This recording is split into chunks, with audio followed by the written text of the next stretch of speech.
warahmatullahi wabarakatuh. Bismillahirrahmanirrahim. Wa Ayub isnada rabbahu anni masaniyad duru wa anta arhamur rahimin.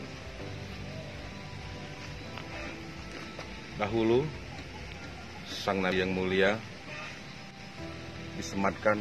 tersemat dengan yang namanya sakit.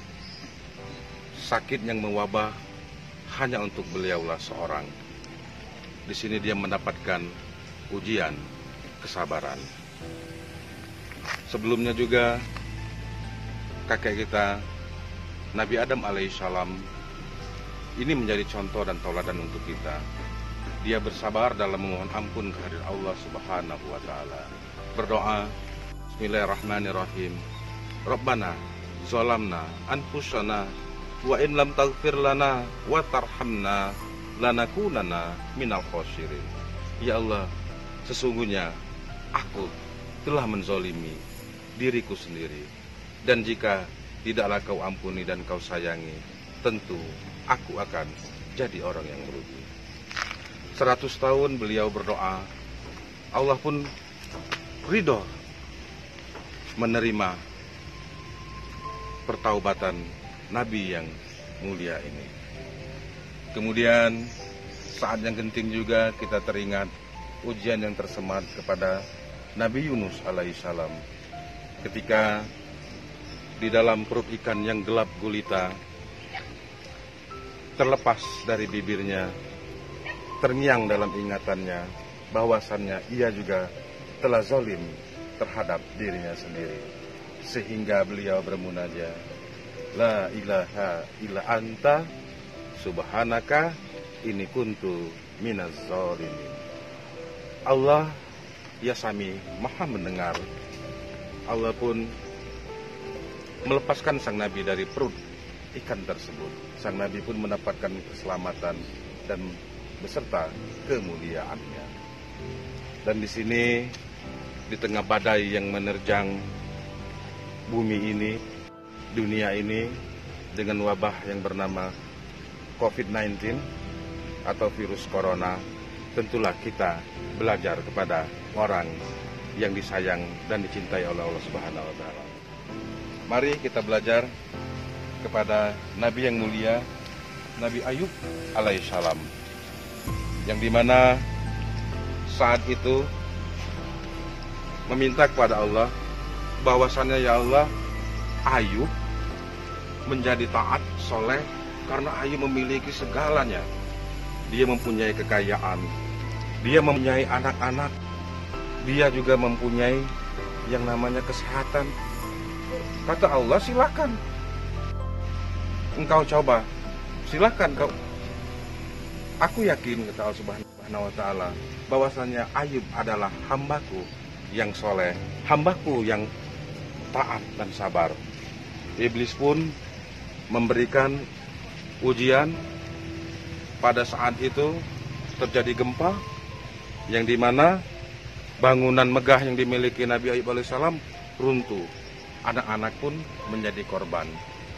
Akan tetapi ketika semua itu terjadi, sang Nabi bukanlah menjauh berlari dari Allah.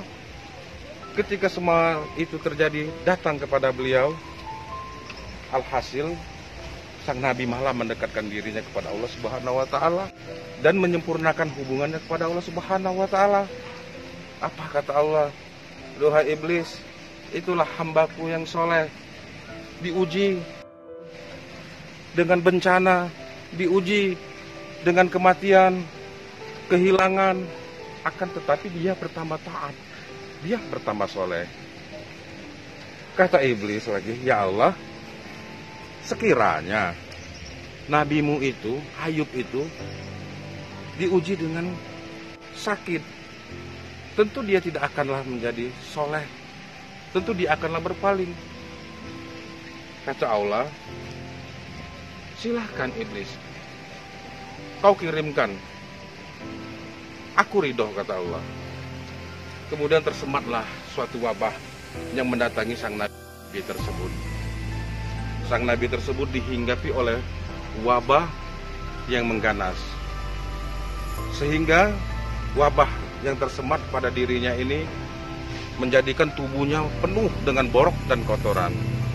Alhasil, semua orang tuh mencibir, semua orang tuh merasa jijik.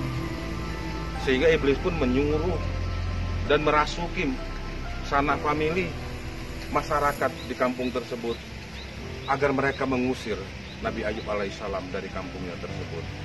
Mereka berduyun mendatangi sang Nabi dan berkata, "Duhai Ayub, lebih baik kau tinggalkan kampung kita ini. Aku takut, kami takut, semuanya akan terkena penyakit, semua terkena wabah seperti engkau." Ayub pun berkilah, "Duhai saudara-saudaraku, saat ini aku tengah sakit. Alangkah bijaknya kalau engkau semua bantu diriku. Dahulu di saat aku sehat, di saat aku punya kelebihan, bukankah banyak kebaikan yang telah kuberikan? Bukankah banyak kebaikan yang telah kutanamkan kepada kalian semua?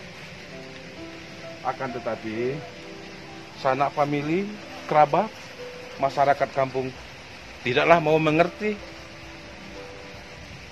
Sehingga dengan ikhlas hati, walaupun masih terasa berat, Ayub pun meninggalkan kampung tersebut dan berdiam di sebuah gua. Berat. Dalam tafsir Ibnu Katsir dijelaskan selama 16 tahun Nabi Ayub mendiami gua tersebut. Di situ beberapa kali sang istri yang tercinta yang soleha, Siti Rahmah, membujuk, menyuruh Ayub, "Ayub, suamiku, engkau adalah nabi. Berpintalah, memohon kepada Allah Subhanahu wa taala. Aku malu kepada Allah Subhanahu wa taala. 80 tahun lebih aku diberikan, aku tersemat dengan kesehatan dan kenikmatan. Baru 16 tahun aku tersemat dengan yang namanya sakit dan wabah ini. Lebih banyak sehat, lebih banyak nikmat yang telah kudapatkan. Aku malu. Makanan sudahlah tiada, kesehatan malah semakin memburuk." Dengan alasan yang berat, sang istri menjualkan mahkotanya berupa rambut. Melihat sang istri memberikan pengorbanan yang sangatlah besar, sang Nabi pun tiadalah kuasa. Dia pun berdoa kepada Allah Subhanahu wa taala yang termaktub di dalam surah Al-Anbiya 83. Bismillahirrahmanirrahim.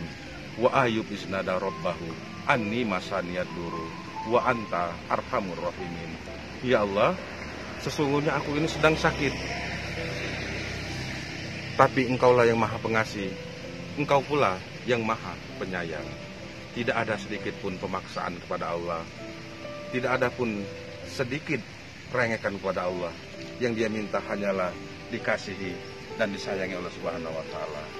Bahkan beliau pun pernah terlintas terucap dalam mulutnya, "Silahkan ya Allah, jika daging-daging yang membalur tulang belulang di tubuhku ini engkau pisahkan dan terpisah. Asalkan satu yang kau minta, jangan kau pisahkan iman dari jiwa ini, karena bekal apa lagi yang akan kubawa menghadapmu." Mendengar doa sang Nabi tersebut, Allah pun ridho. Cukuplah Ayub, cukuplah Ayub, engkau sangatlah luar biasa mengarungi semua ujian yang tersemat ini. Allah pun menyuruh, "Ayub, di depanmu ada air, kau berwudu, kau mandi." Sang Nabi pun menuruti keinginan Allah Subhanahu wa taala. Ia berwudu, kemudian ia melihat ternyata sakit borok yang mengulut seluruh tubuhnya hilang ketika ia mandi. Sehabis mandi, sang istri yang soleha melihat, "Sungguh luar biasa suamiku, engkau sangatlah gagah, engkau sangatlah tampan daripada yang pernah ia kenal dan belumlah ia pernah lihat dahulunya. Sungguh inilah kemujizatan, sungguh inilah kebesaran Allah Subhanahu wa taala." Di dalam yang namanya saat ini kita tersemat ujian berupa virus ini, marilah kita mencontoh diri orang-orang yang mulia, orang-orang yang soleh yang dipilih oleh Allah Subhanahu wa Ta'ala. Kita memohon pada Allah Subhanahu wa Ta'ala seperti Nabi Adam bermohon, Rabbana zalamna anfusana wa innam taghfir lana wa tarhamna lanakunanna minal khosirin. Seperti Nabi Yunus bermohon, la ilaha illa anta subhanaka inni kuntu minaz zalimin. Kita pun bermohon lagi, mendapatkan kesabaran, mendapatkan kemuliaan seperti Nabi Ayub alaihissalam berdoa, wa Ayub isnada rabbahu anni masaniyad duru wa anta arhamur rahim. Amin amin ya rabbal alamin. Semoga apa yang menimpa kita saat ini Allah akan balas dengan amal soleh.